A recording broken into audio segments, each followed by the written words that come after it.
From WXXI News, this is Connections. I'm Evan Dawson. Our connection this hour is made in an FBI report about police department staffing across the country. In the past decade, some consistent themes have emerged, not confined to any one state or city. The report calls it a staffing crisis in American cities, characterized by a significant drop in police applicants, high resignation rates in police departments, and a surge in retirements. Larger urban departments have more trouble attracting enough candidates, but in general, police departments are losing officers faster than they can hire them.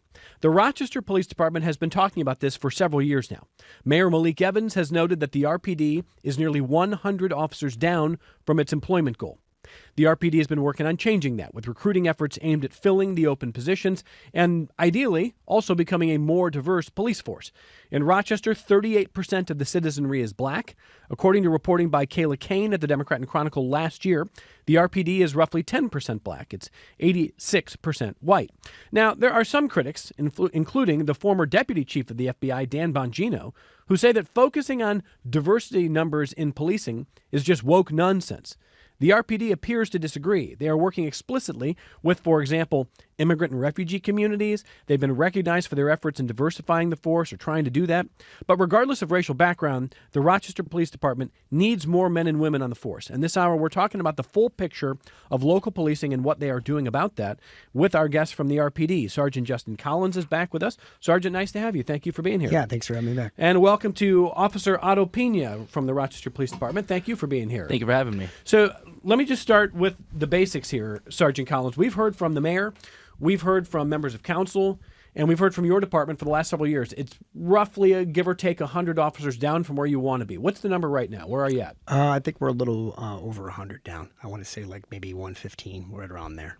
And why primarily do you think that is? We're not able to keep up with the rate of retirements. I mean, I think it's, as you mentioned at the start of this, that it's across the country that law enforcement staffing is down and people are able to retire after 20 years. And many of them are retiring, whereas people in the past would stay for 25, 30. Now they're quickly retiring as soon as possible. And why that is, there's a litany of reasons why that is, but it's definitely the issue is that people are retiring faster than we can get candidates to get hired. When do you get to your 20?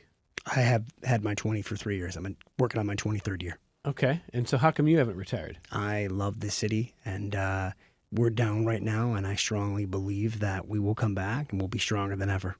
Officer Pina, when did you start at the RPD? I'm going on 4 years, so not as much as Sergeant Collins over here, but one day I'll make it there. How do you like it? I'm loving it. It's honestly one of the best careers that I could have chosen. It's a great career path. Having a bunch of fun. As I said earlier today, I work overnight. I'm here right now. Like I enjoy this. I'm having a great time, and it's fun. You meet phenomenal people. So we're going to talk a little bit more about Officer Pina's decision to pursue this career and maybe what led to that. But let me also talk about some of the big picture stuff with policing with Sergeant Collins here. So when you look at departments across the country, again, the bigger the city, the bigger the problem typically. Mm-hmm. But it's not confined to Rochester. It really is the last 5 to 7 years it's been brewing here. And I want to read a note from a retired officer, and I want to get your take on this. This is from a retired officer named Gary, who sent us a note this morning. I've got too many notes here for you guys. I'm sorry. Gary said the following. He said, police departments are having a hard time recruiting.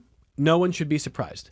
When I joined, hundreds, sometimes over 1,000 candidates would show up for the initial testing. No advertising was necessary. People wanted the job. I would have done it for half pay. It was a vocation. It was a calling. Then two things happened. George Floyd and Gen Z. The Black Lives Matter movement demonized police. ACAB was a popular saying. Every police officer was a racist by nature, they said. It didn't matter what color they were. They were the descendants of slave patrols, which is historical poppycock, but that's another story. People like Councilmember Stanley Martin wanted to abolish the police. Officers became pariahs. Then there's Gen Z. You can't do police work from home in your jammies. That's from Gary. That's his assessment as a retired officer. Do you agree with any of what you just heard there? There's some elements to that are true. I think it's a combination of things. I think that obviously the George Floyd tragedy that happened had a huge impact on the profession across the country. In fact, we're one of the only industries where something can happen in Minneapolis or something can happen in California and every single officer is lumped in. And our industry took a huge hit. Our organization took a huge hit. But I think it's a deeper issue. I mean, we've got, and you'll hear me say this a few times because I believe it, one of the reasons why I'm still here is we have some of the most incredible professional human beings on this earth that in 2026 are willing to put their lives on the line for complete strangers. When they don't have to, they could work somewhere else, and they choose to. So I have a lot of respect for the men and women in our department right now. But I think it underscores another issue, and that is that for a long time, policing needed to evolve. Obviously, we're not policing the way we did in the 1950s. Things have changed. We've evolved some ways, but I think there needs to be more of an evolution, and I think you're seeing it. 21st century policing is a buzzword, but it's a thing. And you know, the way we deal with things in the 90s or 2000s have to change. All industries have to change. Our reliance on technology versus less hands-on. All these things go into when all that happened. And some of our responses, that's what kind of triggered across the country the almost turning your back on law enforcement. I'll be the first to tell you, not every police officer is a good person. Not every police officer makes the right decision. But by and large, the majority of police every day are dealing with, let's just say the city of Rochester, 20, 30 calls, and they're doing incredible things with very limited resources and moments to make decisions. So with that being said, yeah, I think there needed to be some evolution in how we handle certain things. I think we're seeing a lot of that come from it. A lot of good things came out of some of the tragedies that happened in 2020, and that was policing learning to respond differently to certain situations. Some of it's controversial, but in the end, it all comes down to evolution of your industry. And I think that's the part that I agree with most, is that some good did come out of it and changing how we respond to certain things. As we talk about what's going on with policing this hour, listeners, if you want to check out, it's jointherpd.com. Join the RPD, yep. Jointherpd.com is the website. The recruitment drive is currently underway, and the latest RPD exam registration deadline is coming up in just less than a month, April 12th. Is that correct? That's correct. Okay. So one of the things that I think we should probably also hit right from the start is the question on how you want to go about, diversifying and growing the force. So I'm reading from some of Kayla Kane's reporting in the Democrat and Chronicle. The city of Rochester's first Nepalese officer, is that right? For example, was encouraged to apply after police built a relationship with the head of the New Americans Advisory Council at community meetings. Is that correct? First two. Mm-hmm. Okay. And I think there were maybe some other either immigrant community. I know that the numbers are growing. It's maybe not where you want them yet. But let me just ask in general, Sergeant.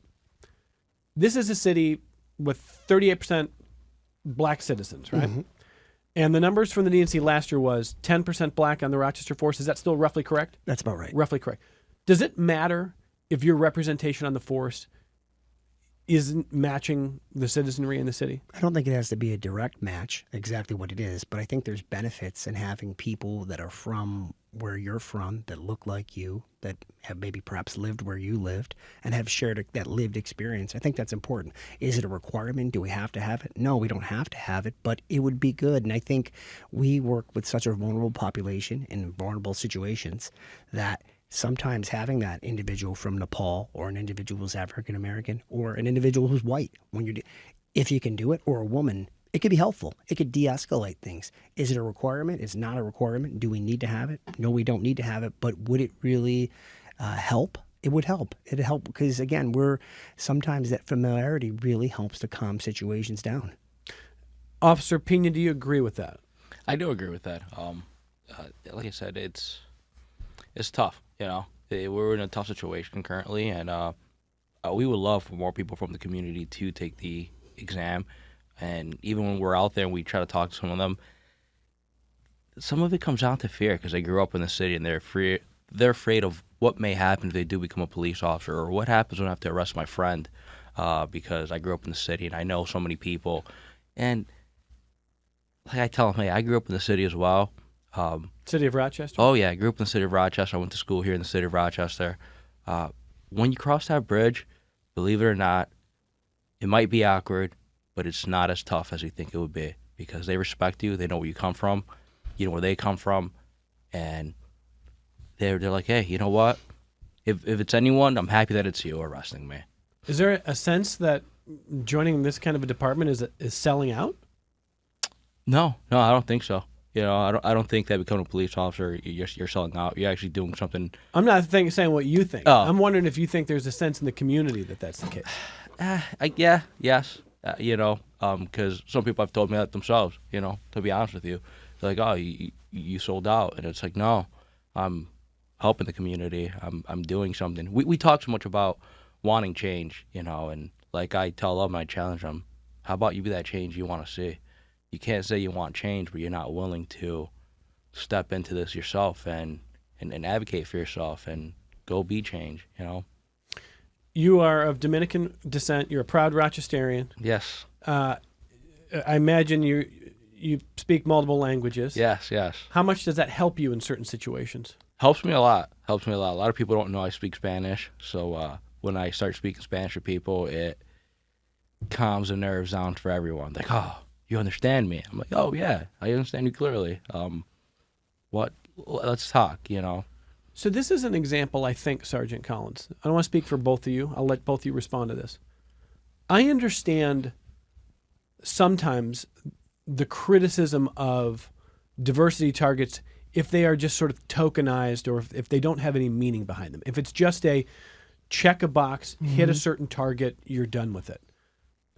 I also hear you saying if you had 100% white males who didn't speak any Spanish, who really meant well, who wanted to serve this community the best they could, inevitably, this is a community with a pretty significant Latino population.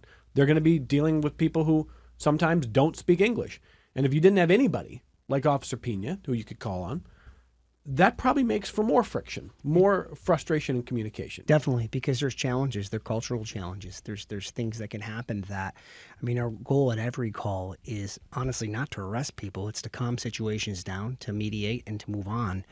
And sometimes when you do have that individual who speaks Spanish or speaks, another language, Ukrainian, whatever it is, right off the bat, it's like, oh, where are you from? I'm from here. Oh, okay. And that's like you can calm them down versus even though I don't speak Spanish, I may be able to empathize with that person. But having that person to go to, and when I say person, multiple people to go to, is huge. It's definitely, and it's easy to see why that would be. So what do you say to the critics? The Dan Bonginos who said this kind of diversity targeting and policing is the wrong way to go. It's woke nonsense. Hire the best people, period. I would say we hire the best people, but I would say that a lot of these communities, to Officer Pina is kind of where he was going, was that a lot of folks maybe look at this skeptically and they're like, I don't know if this is for me. Is this really an opportunity? Is this a box check? Am I going to be a token person? And that's absolutely what we're not trying to do. And so I don't even go there with what that individual is saying, because that's just the way I've been my whole career, is that I want this to be, an opportunity for everyone. If you're physically fit, if you have the intelligence, if you can complete the job, we want to let you know there's opportunities there. I think for us, we're just going places and building alliances with groups out of necessity, but B, because I think ultimately it would make us a better police department. So we're focused on going to those places. And it's not just there. We're going to all the traditional places, but to the two folks that from Nepal, they're not the first two people to ever apply for the department from Nepal. They're the first two people to get hired. And there was a lot. This process is still, because it's state run, is very complicated. It's not just sign up and show up, do your interview and get hired. So we were able to help get them through the process. They're doing the job on their own and they're doing phenomenal, but it's just not just a box check. It's providing real opportunities and leading people through it is really where we're at. And that's what I would say to that. So in other words, if it were just about identity and you got candidates with certain identity backgrounds and you say, well, that's what we need, check it, they're in, as opposed to, hey, this would be great to increase our diversity. They've got to pass every test and they've got to be the top. The metrics are still the metrics. We're never going to change that. Our standards are the standard. Just because we have a phenomenal candidate that's from wherever, Guatemala, if they can't pass the because what we also have to realize, and especially as a supervisor, which I am, you're responsible for your Officer Pina. I can't stick him with someone from Guatemala just because I love that person, or wherever, Russia. Or you don't have someone from X, so now you're going to put... Right, and now he's in danger because this person's not qualified. We have a great process in our department. We go through it. Everyone has to meet the same standards, and if the person can pass the written, the physical standards, and can pass through their intense training, then we've got the right person. If they just happen to be from a nation that's underrepresented in our department, but is represented in our city, that's a win for everybody. So, Officer Pina, for me, what I'm hearing is the kind of nuance that often is apparently not allowed in American conversations anymore. It's either woke nonsense on one end, or it is the only thing that matters on the other side, as opposed to recognizing that diversity within a police force does matter. It does have an impact. It does have a benefit, but it also needs to come with merit-based standards. So for your process, what was it like for you to get hired at the RPD? Yeah, for me, it was, I took a written exam, took an agility exam, and then there was a background exam, psychological exam. There was a bunch of different steps. I wasn't able to skip a step.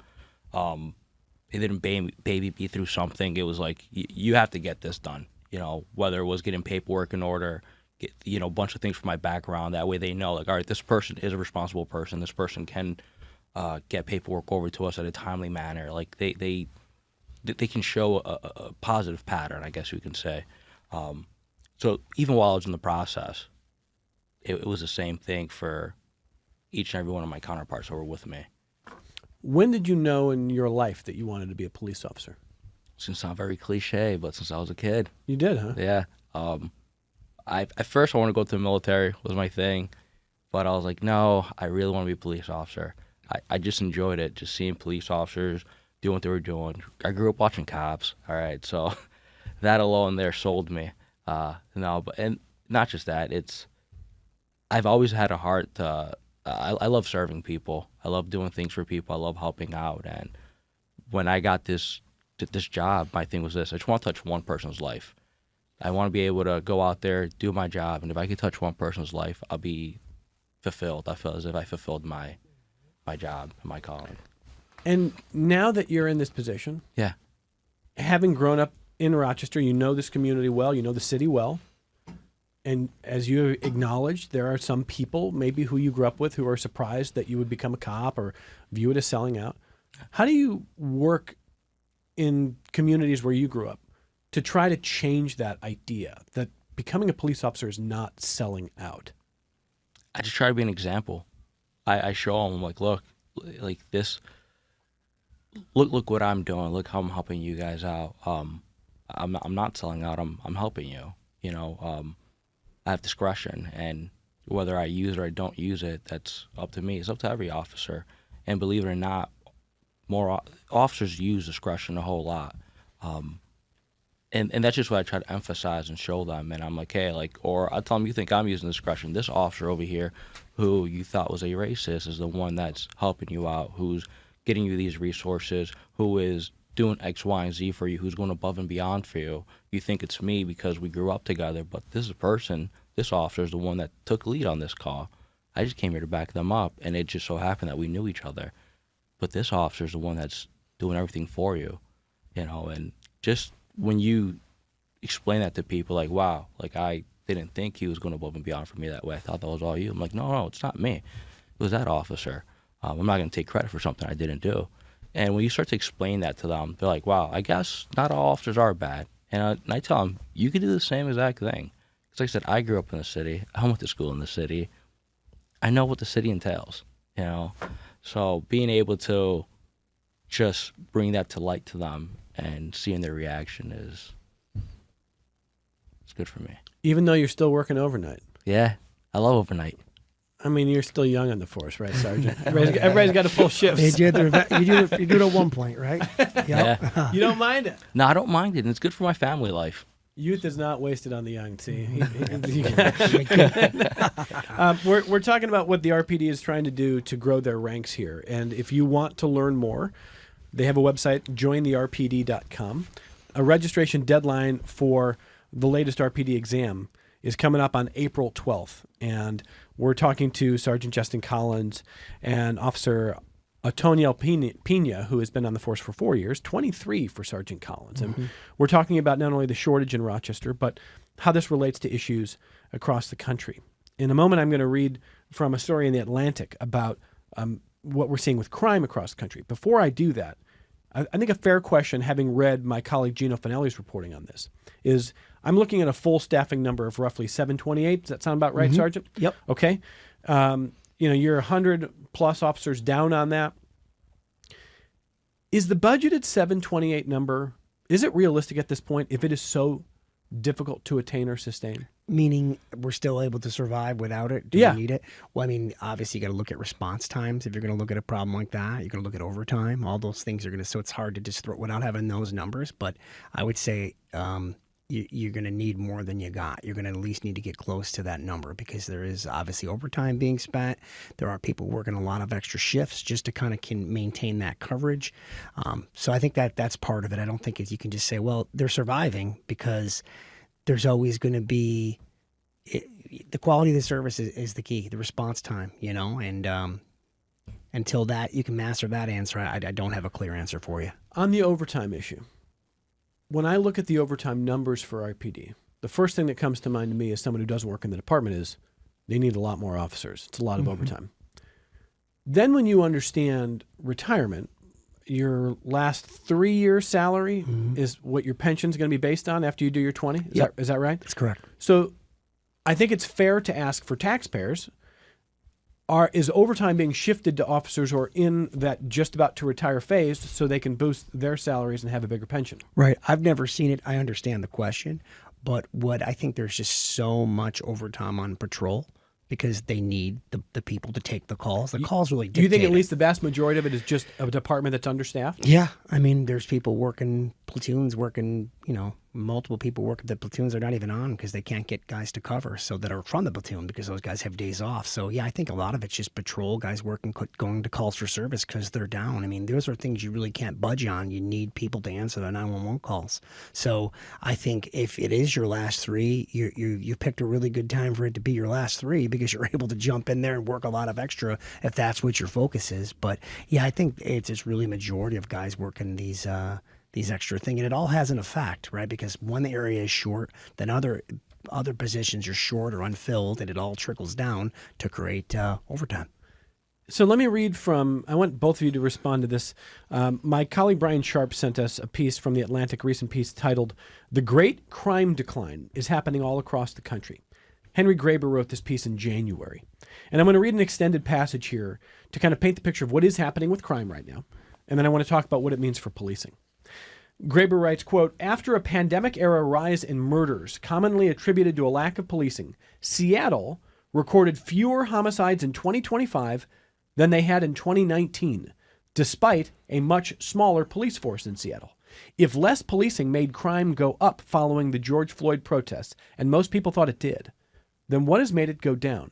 What happened in Seattle is happening even more dramatically across the country as America experiences a once-in-a-lifetime improvement in public safety, despite a police staffing crisis.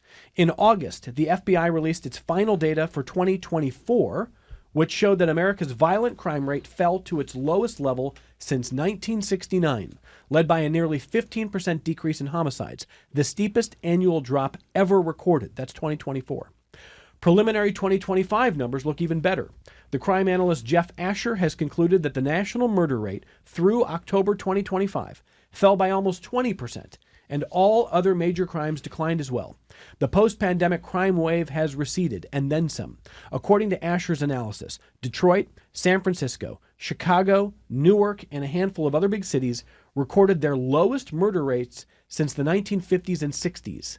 Our cities are as safe as they've ever been in the history of the country, said Patrick Sharkey, a sociologist at Princeton who studies urban violence. End quote. And so one of the questions in Graber's piece, looking at this remarkable data, is if policing is down, if departments can't fill the needs, but crime is down, what are we missing here? And do we need the level of policing that we think we need? I think it's a fair question. I think there's could be some variables involved in that. When you're talking about homicide rates, I mean, obviously those are pretty hard numbers. So, either someone was killed or they weren't. Yep. But for some of the other crimes, I think that you can look at whether they're being reported. Are they being reported the same? Does less cops mean less chances for people to get calls for service? They know they're not going to be there for a while, so they don't bother and call. So there's some other stuff to that. That's not just a simple answer. I think the question you're asking makes sense. I think you also have to look on the long-term effects. If you're not turning outward, the long-term effects of having a department that's short-staffed is what kind of effects does it have on the human beings that are working there? Because they're still dealing with the same trauma. They're still working all these hours. I mean, an officer will go up and down throughout the shift dealing with whether it's violent individuals, difficult situations, and an overworked officer is not necessarily a healthy officer long term. So, but as far as homicide rates, I mean, the numbers are the numbers. I think it's great. I hope it's a trend that we see continue. I do get the question, but it's hard for me just to come out and say whether we should have less when I know how hard everyone's working. Well, and in Rochester, RPD does a really good job with the public portal, letting people see what's going on with crime. For sure. And we have had a fluctuation, although in general, the last 5 years, crime is down locally. That's what I think it read, right? Is that what you read? Well, I that's what I'm seeing here. Yeah, I don't have that. But Again, so I take your point. There are a lot of factors here, and you got to see the full picture here. Officer Pina, do you feel like the goals of RPD wants 728 officers, other departments across the country feel like they need to grow? Do you think it's still appropriate to say, this was our goal 10 years ago, we still want to reach this goal of hiring? Yeah, because in that piece it said that that person believed that basically the urban cities are safer. Well, I speak to a lot of people in the urban city who disagree with that statement. They tell me, we need you guys. We need more of you guys, because they understand what's happening within the city. And to Sergeant's point, when you're working 16 hours, like, yeah, okay, crime might be down, but this is also what it's making officers retire at 20 years and not staying 25 years. Just feeling burned out? Just burned out, because when you can't. It's just not sustainable to be working 16 hours, 12 hours, 16, 12. It's just not sustainable. How can you have a healthy balance between work and your personal life?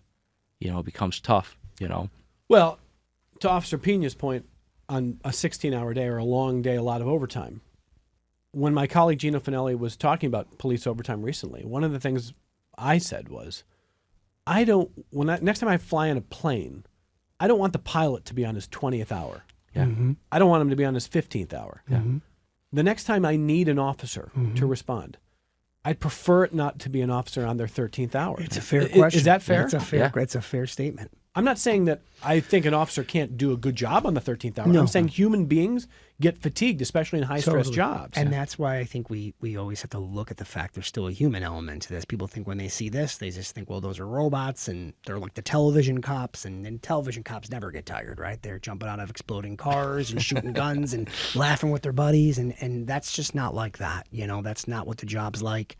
I think TV and YouTube or whatever does a kind of a silly job explaining what we do, because most of what we do, 95% of what we do, is empathize with people in crisis, conflict management. It's not. There is violence. We've seen it. It's happened in our city, and it continues to happen. It will never be done out of policing, but most of it is just trying to conflict management, working with people in crisis. In an ideal world, if you got to 728 officers, if you were able to hire another roughly 100, do you think police overtime in the city would go down pretty dramatically? Yes. Do you think you can get to 728 in the next 1 to 5 years? I think 5 years. I mean, if I'm asking what I'm being tasked with right now, which is to rebuild our pipelines, and the way we're doing it strategically, I think long term, yes, by 5 years we can have this. It's almost like you're a baseball fan. Oh, absolutely. So it's like I love sports, so it's like rebuilding an organization. We're tanking, right? Or we tanked, whatever, and now we're trying to figure out how do we rebuild this, but build it in a way where we build it smartly and where we can really build something that is reflective of what we're doing and what we're looking for. And for a long time, and I know we'll probably get into it, but we didn't have a youth pipeline in the Rochester Police. We didn't need it. We had, as to that person the retiree that wrote that he had 1,000 cops. When I came on the job, when I took my test in 2003, there were about 5,500 people. The guys before 5,500. The guys just 5 years prior to that would tell me stories of 17, maybe 10,000, 11,000 people. So we just need a dramatic decline. I agree. Is it Gen Z? Is that Gen Z? That's Gen Z that's the youngest generation of adults. Can sit home in their pajamas and eat food and watch Netflix while they're working, and we can't do that here. So that is what we're up against. I totally agree. That is one of the major hurdles that we're facing. But we're building our youth pipelines. In the past, we were very reliant on our partnerships with local colleges, and we still have great partnerships. Yeah. But we've kind of now gotten to the business of developing. So when I go back to the sports analogy, we're setting this up like professional sports team and the different tiers of minor league baseball. That's what we now have with a lot of our youth. We're not taking a chance of that 17 and 18-year-old getting a bad experience as an officer and then deciding they don't want to do this, or thinking that something happened in their life and they're completely disqualified. We're ushering in these young people and bringing them along to adult processes that we have to get them through to ultimately grow our own, if you will. And that's something we've never done before. But again, we're doing it smartly and strategically. There were 5,500 people in your class? There were 5,500 5,500 applicants that took the exam. Yes. How did you do on the exam? I was one of 12 that was picked for the academy. So that's the thing. You must have showed out. Oh, yeah. And again, I grew up in the city of Buffalo. I was not from here. I didn't know anyone here. I took a leap coming here. And I just wanted Officer Pina to know who he's sitting next to. Right. It was maybe 100 guys when I took mine. Yeah, right. So yeah, it was not easy, and our standards have not changed. Like we'll hear a lot about, well, you must be lowering the standards. We're not, even though we know we have this shortage, because you can pay now or you can pay later. You're paying overtime, but if you get the wrong person in here who's going to do the wrong things and create situations that will divide the community and cause chaos, violate people's rights, any of those things, you've got to, when Officer Pina mentioned this process, there's multiple psychological processes, and it's very, very, very, very consistent, it's lengthy, and it's very involved. And, sometimes through some of our pipelines, my officers that are part of our program that help manage it will fall in love with a candidate, and we'll get to know them, and we really are rooting for them, but something will happen that it's not going to work. It's tough to let that candidate go, but you got to do what's best for the officers working the streets, and you got to do what's best for the community. Before I get to our only break, and then we'll take some listener feedback here. Officer Pina, I don't know are you Gen Z or millennial? Millennial. Are you a millennial? Millennial. I mean, I argue I'm a millennial. I mean, I was born in 97, so I guess it's like when Gen Z started, but I don't like to claim the Gen Z thing. I think you're right on that. I think Gen I'm like on that Z cusp, line. I think we need to fact check Officer Pina. I think 29 years old. 29? I'm going on 29, yeah. Almost 29. Yeah. I think you might be Gen Z. Do you think the characterization that Gary, who wrote in, he feels like Gen Z as a culture, as a group, isn't used to physical jobs and wants jobs that are a little less taxing? Is that fair or unfair? I could say it's fair. I don't. And it's tough. It's tough. It's just the generation, like society. Everything is instant gratification. Everything's right at your fingertips. It's hard. All right. Okay. It's what it is. And sometimes the job's not instant gratification. The process is not instant gratification. Mm-hmm. You're going to take a test. You're going to have to wait. You have to wait for a call. You have to wait for an email. You have to wait for a letter in the mail. None of it's instant gratification. And in that timeline, during that process, if something else pops up for you that you really do like, you say, you know what? Maybe I don't want to be a cop. I can do this right now. Mm-hmm. I can start getting paid right now. Even with the way our pay structure is, when you're in the academy, you're not making what you would be making as an officer on the road. And it's, well, I can go do this job and I'll be making more, than I'll be making in the academy. You try to look at the numbers in a way and it's like, oh, well, that doesn't make sense. Not understanding that it makes sense down the line. It might not make sense right now, but it will.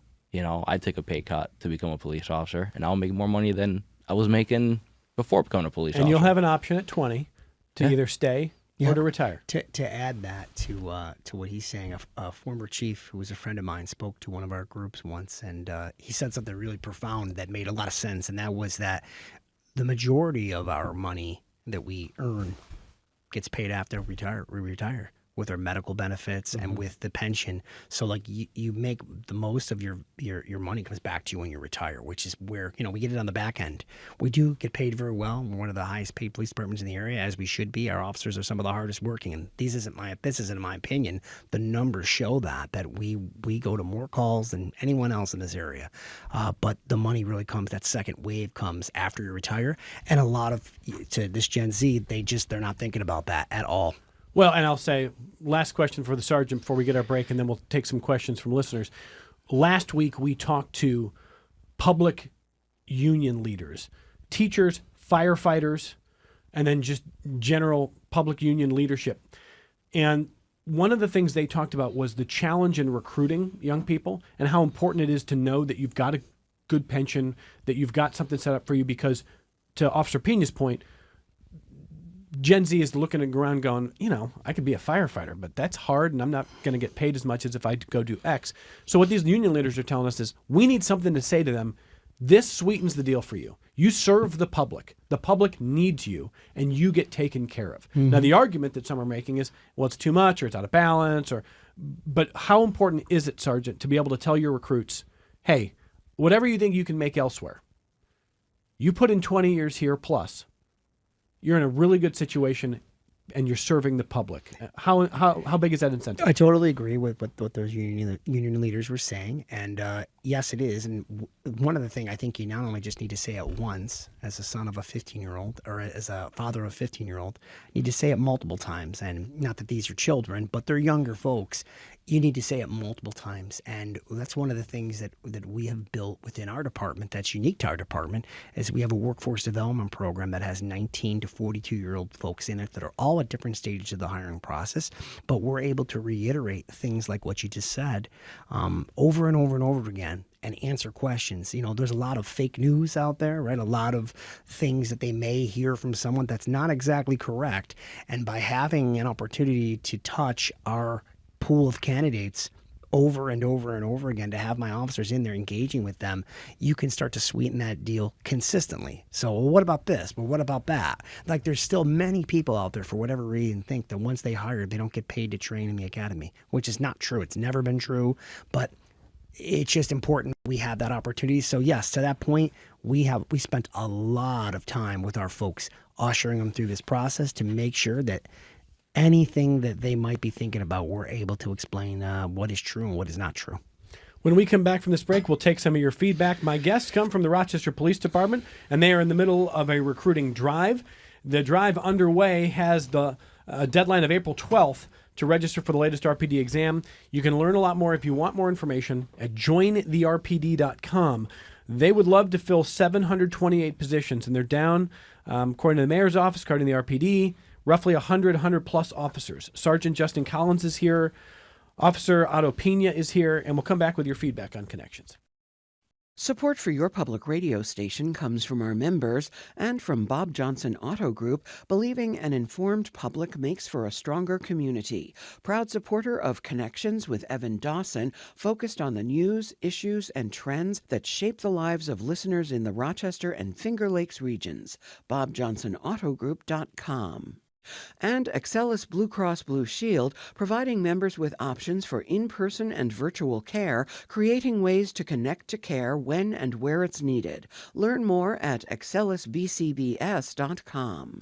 This is Connections. I'm Evan Dawson. All right, Chris writes to the program and says, Evan, I respect police. I don't respect what I've seen from ICE. Your guest mentioned what has been happening in Minneapolis. I think they're referring to George Floyd.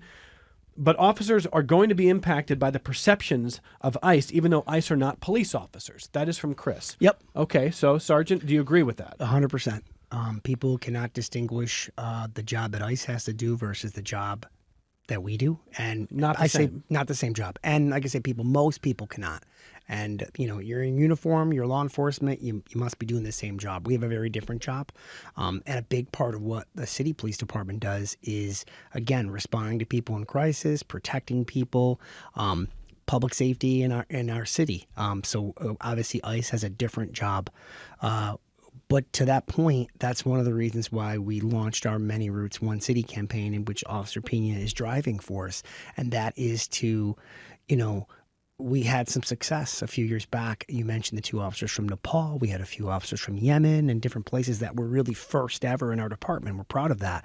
But some of the recent tension surrounding, because of ICE and different things that are going on, or wherever people stand with things, you'd be lying, and no officer would tell you that there's less trust. People are not sure, and we want to reaffirm that what our jobs are here, and we have such a diverse community. So Many Routes, One City's goal is to start with the leaders of these different groups, whether it's Catholic Family Services or NLACE or any of these groups that are helping refugees and immigrants, get basic services, but also get employment. We want to start those inroads. And this is when I talked about strategically building this organization's staffing. It's the number one thing that needs to happen right now. And we're working smartly to try to, let's build these relationships. Let's be consistent, because anyone could start a campaign and check a box and never see the person again. But if we roots in, Officer Pina's got quite a career ahead of him, right? He's got a long time to be here. Him being in this position and being rooted is going to help us. And I mentioned those officers that were our first ever, right? They're all part of his team now. And they're all out there. We brought them in. They're doing well. And now they're coming out and they're going to help. And they're going to go to these events when we build that trust, which we've started to, where it's like, hey, we talked to you last month. We'd still like to go. And one of the components that we found that was a little bit of a roadblock is some of these new Americans and refugees who are relatively new here and don't yet have citizenship. And that is a part of what you need to be a Rochester police officer. Like, there was a young woman who worked for me previously who was here legally, but she was from Mexico, but she was not a citizen, and it held her back. And finally, she was able to accomplish that, and she was hired last summer. But our goal is, if we can go after some of the youth, young people who are still trying to become citizens, and put them in some of our youth pipelines, we can start to build and grow our own internally through our community and our department to ultimately have them become police officers. So that is really one of our focus, is growing through the youth, getting relationships built young, and will accomplish so much for us. And I totally expect that we'll continue to have success. But even if we didn't have one successful, imagine the relationships that would get built from making those efforts. Officer Pina, how are the new officers doing? Doing great. They're doing phenomenal. Good friends with all of them. And they help me out as well. I don't speak Arabic, not like that. So I bring them along whenever I need them. There's a bunch of different languages I don't speak, and they're there to help me, and it's a familiar face, and they could connect with the community as well, and it's great. They're doing phenomenal, and they're helping me tremendously. And I take Chris's point, and I take your point, Sergeant, that if you just looked at what happened in Minneapolis with ICE, and you think that's police, that could impact how people view the police. Mm-hmm. And I take the point that they're separate. One thing we have seen, which is unusual in my covering of ICE and immigration, because ICE has been around for 25 years now. One thing that's unusual is a number of police chiefs have come out. I'm talking about in Minneapolis, in Minnesota, in greater departments, some from other states, and basically said, that's not how we do things. So when you look at the 2 Americans who were shot, Renee Good, Alex Preddy, there's a lot of talk about how dangerous it can be in the spur of the moment if you perceive a threat, if a car is moving, things like that. But I'm curious to know, Sergeant, with those 2 shootings, did you see justified shootings in those cases? I'll be real with you. I didn't look at them very closely. I watched the videos. For me, I'm really sensitive about how our organization is perceived. So I can't speak to those. But what I will say is, anytime that there's negative light shined on any type of law enforcement, same thing when you have what happened with George Floyd, we all took the hit, even though we weren't part of George Floyd. But again, there's some roots of truth there, where how we're perceived, how we present ourselves often needs to evolve. So what I'll say to that is that it's important that we distinguish. ICE has a job that they're doing, and we have a job that we're doing, and it's a different job. And even though we're law enforcement, our job is much different, and we need law enforcement, public safety does not exist if we don't have the community. They are our customers. They are our board of directors, whatever. There are people who ultimately we're there to serve. And if we don't have their buy-in, no crime gets solved, nothing gets done. So we have to have that relation. And that starts with relationships. So we have to make sure that they know that we're there for them and that we're not going to surprise you're getting deported. That's not our job. Yeah, no, I get you there. But don't you think you could get more buy-in if you said to the community, look, when we see American citizens shot and killed, there should be an extremely high standard for that occasion to occur. Yep. And we can look at these incidents and with clarity say that those were or were not justified. Yeah, we're definitely, I would not want to be irresponsible to speak. I don't know where those cases stand. I didn't watch every frame by frame. I will say that there are times when shootings are not lawful and they shouldn't happen. Like I mentioned, there are cops that shouldn't be cops. But you don't want to weigh in on this? I don't want to weigh in on that. Okay. Officer Pina, do you want to weigh in on these? Listen, everyone has different policies. We have our policies. They have their policies. However, ICE runs things. They run things. I can only speak to how RPD runs things. Is it unfair, guys? Is it unfair of me to ask, would you have done it that way? I wasn't there. Yeah, it's so hard. For me, it's hard to say whether I was or what. I wasn't. I've been in tough situations before, but I think everyone would. I can be the first to. If you showed me something that was clearly an unjustified shooting, I'd have no problem telling you whether it was or wasn't. But with not being there, not being part of it, there are things that I see online sometimes that I cringe when I see officers doing certain things. But we only can focus on what we do and how we operate. Okay. Now, one thing that we have seen to Chris's point, we've seen from ICE as well is telling people on the street, you can't be shooting video of what we're doing. And if you're in a public place, people can shoot video, right? 100%. The public has the right to shoot video. And our department's been there, done that. We know that that's the case and that's going to happen. So everyone here in the RPD is used to being filmed. We're body cameras 24 hours a day. We're part of the job. Part of the job. Whether you like it or not. Yep. Yeah. And citizens can do it. 100%. Okay. Let me get back to some other feedback here. Some are just asking in general about response times, and Linda sends a long email about her concern that she says she sees a Rochester car sitting on the side of the road for hours, several times per week. She doesn't know what the officer's doing. She's wondering if he's scrolling through his cell phone, and she said, what is the average response time to calls where a police officer actually shows up? How many are never responded to in this manner? How many times does a police officer not show up when an officer is needed? For example, so those are just some basic questions. So those are questions. So the first and by the way, you can't respond. Linda, I appreciate your concern. Nobody in this room knows exactly what that officer is assigned to or what he's working on. I'm not trying to run cover for RPD. If you're frustrated with it, maybe you can ask RPD on a separate occasion. Totally. But I don't think Sergeant Collins knows exactly. I don't know what that specific person is doing, but I also want to reiterate again, there are sometimes officers aren't doing what they're supposed to be doing, right? Maybe they are scrolling on their phone, and that's the supervisor's job to fix it. But it's no different than any other human being at another job, right? So, they're still human beings. But very often when officers are on the side of the road, they may be doing special attention. They may have been asked to be there because they're having, whether it's a robbery pattern, stolen cars, maybe it's a school dismissal. The school doesn't want them right on top of the school. They want them to be down the street a little bit. So there's a million different variables of why they're there. Maybe they're taking their lunch break and they pull over to the side of the road. Maybe that's where they write their reports. Or maybe they're scrolling on their phone and they should keep moving and doing more work. But that would ultimately be if someone has something they see they don't like. If they call, there's many measures in which they can contact, they can get involved, and if it's a supervisor's first job, a first line supervisor's job, get out there and make sure their officers are doing the right thing. So it'll be addressed. If you see something you don't like, contact the RPD and they'll look into it. How are your response times? I think we're still. I think things are getting better. Do some restructuring in the department, but I don't think they're where we want them to be, and that comes again with staffing. Okay, so again, if you get where you want to be with staffing, that's another immediate change. You think response times come down? Yep, I think they do. And I think also, too, there's other services that we want to be able to provide because the police department doesn't just do going to calls for service. There's a lot of other things that we do that we're, not able to do to our fullest capacity because we don't have the men and women to do it. Officer Pina, down to our last couple of minutes here. Yeah. For people who actually are thinking about this, describe a typical day for yourself. What's an RPD day like for you? Go into roll call. It's like take attendance basically. Let you know what has happened within your section. Get your keys you load up, and usually when you load up and you jump in your car, there's already jobs waiting for you. Like I said, because we're just so short-staffed, and if the platoon before you was super busy, they weren't able to get to all these So other what jobs. kind of job? Whether they be, we deal with a lot of mental health issues. Mm-hmm. That's like our biggest thing. And even that, we struggle because we could be trying to get someone help and get them to the hospital, but we're not the only ones that are suffering. So is AMR.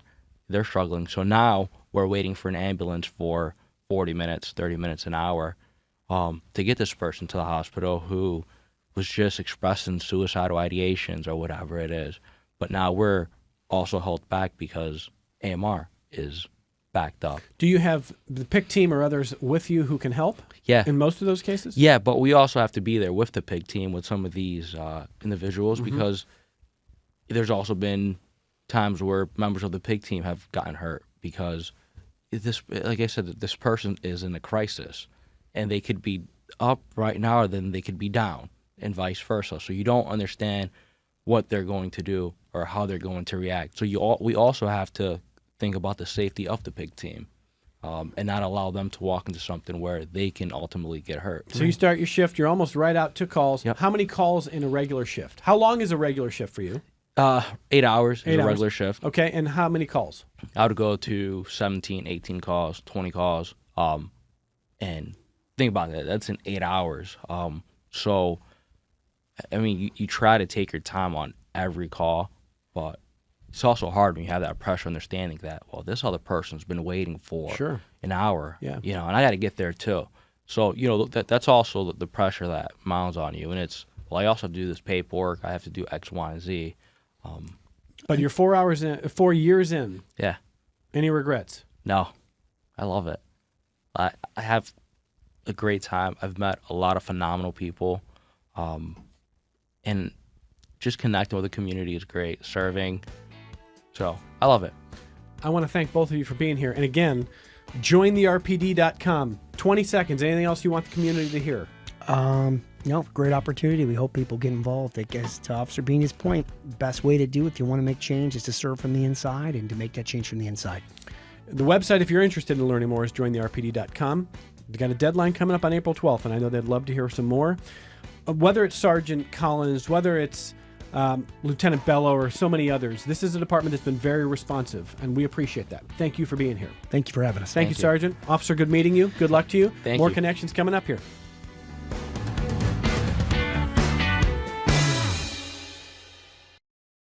This program is a production of WXXI Public Radio. The views expressed do not necessarily represent those of this station, its staff, management, or underwriters. The broadcast is meant for the private use of our audience. Any rebroadcast or use in another medium without expressed written consent of WXXI is strictly prohibited. Connections with Evan Dawson is available as a podcast. Just click on the Connections link at WXXInews.org.